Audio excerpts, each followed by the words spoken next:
Hello. Thank you for choosing my video lecture to enhance your accounting knowledge.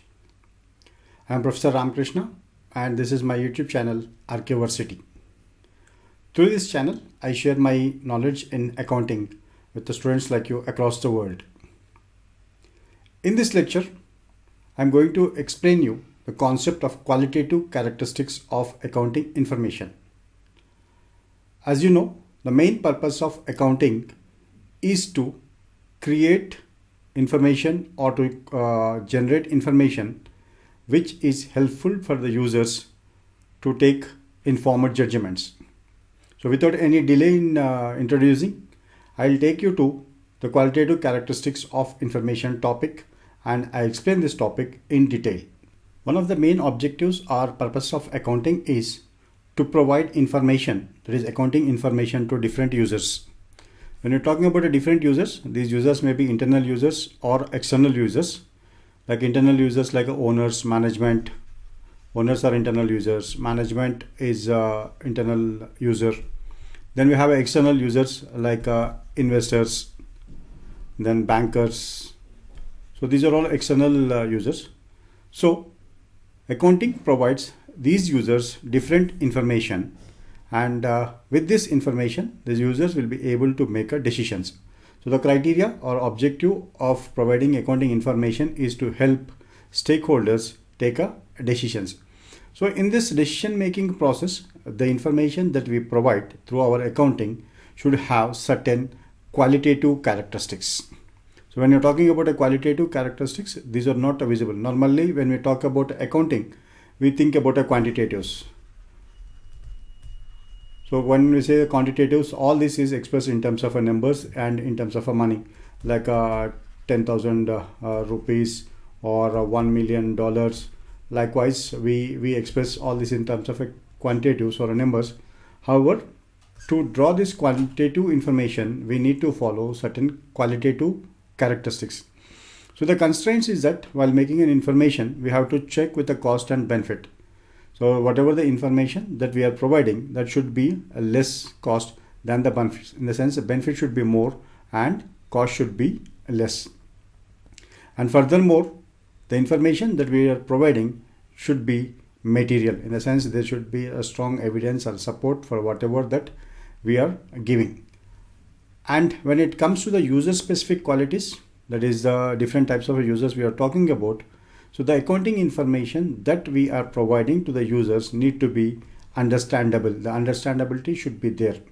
In the sense, the users may be of a different kinds, like users may be from a domestic within a company, or users may be of foreigners, foreign banks, foreign institutions.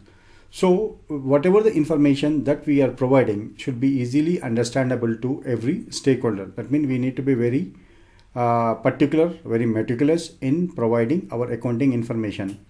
That is one. And next is that the decision usefulness. So our accounting information need to be useful to make a decisions. So the primary qualities are the qualitative characteristics that we need to check with our decision making or information is: one is the relevance and second one is the reliability. So when we are talking about the relevance of information, whatever the information that we are providing, it should be relevant. In the sense, it should be timely, it should be useful. So suppose if a banker, let us say we approach a bank to borrow a loan. So banker needs information up to date. Let us say we went to the bank to borrow a loan in Jan 2022. That means we need to provide the banker the information related to December up to December 2021. So the banker may ask previous 5 years or previous 10 years of data, but based on that, they will analyze our our company's financial performance and will make a decision whether to lend a loan or not. So that means the information need to be up to date and relevant and a timely one. Next is that whatever the information that we are providing to our users should have a predictive power or predictive value. In the sense, based on our historical performance or financial performance or financial values that we provide to our decision makers, based on them, they should be able to predict our financials. Let us say we provided sales revenues for the past 10 years. So using the sales revenues of the past 10 years, someone should be able to predict for the next 5 years or so, or next even 3 years, 5 years or 10. So this we say that the predictive value, in the sense the information that we are providing should be able to help our decision makers to predict at the future. Then another aspect related to relevance is the feedback value. In the sense, whatever the accounting information that we provide, it should help the decision makers to give us the feedback. Let us say there are investors or stockbrokers or venture funds who are planning to invest in our company. So when we give them the accounting information related to our financials, then they would be able to analyze our company and see that whether we are performing up to a mark or not. So they should be able to give us a feedback, or not for us, for even other agencies also, they should be able to give feedback.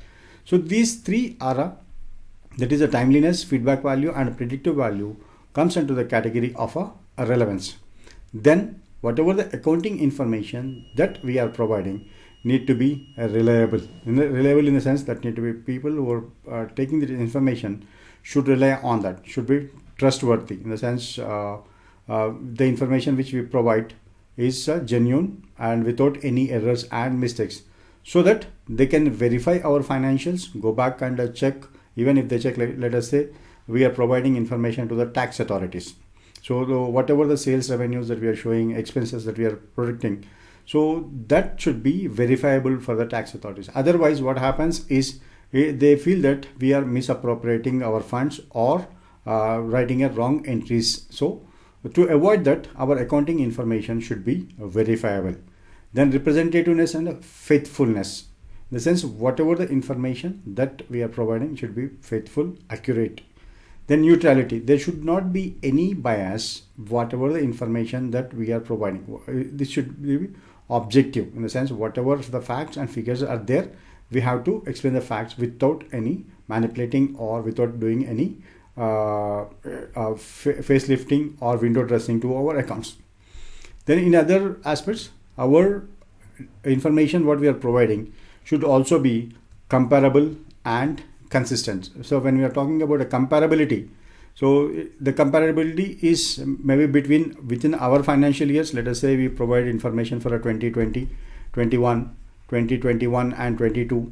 So likewise, if these two should be easily comparable, this is one side, and another side, our financials or whatever the accounting information that we are providing should be able to comparable with the other company's financials also.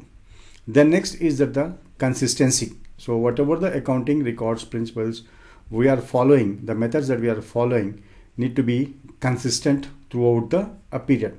So while preparing accounting information, as an accountant, we have to pay attention towards all these important qualitative characteristics. That is, our accounting information need to be relevant, it should be reliable, it should be comparable, consistent and easily understandable to all the decision makers, so that the decision makers will be able to take wise investment decisions, or allow them to or permit them to take investment judgments with which our company is going to get benefited and avoids unnecessary conflicts or unnecessary legal issues with the government or any other tax authorities. So this is very important, and what you may say is key issues that you need to consider while preparing your financial statements, or while preparing your accounting records and passing information to the shareholders or passing information to the different users, that may be both internal as well as external users.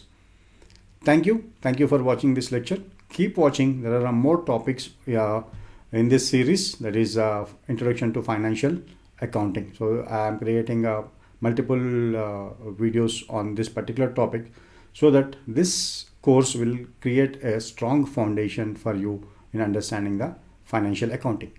Thank you for watching the lecture.